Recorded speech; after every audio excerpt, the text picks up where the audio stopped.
Mosquitoes are getting thirstier for human blood, and scientists are worried.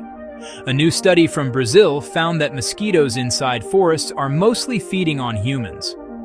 Researchers expected animal blood, but found human blood instead. Deforestation is destroying their habitat and natural food sources.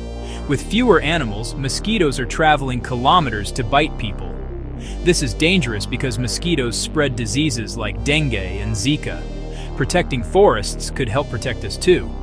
Like, share, and subscribe for more amazing facts.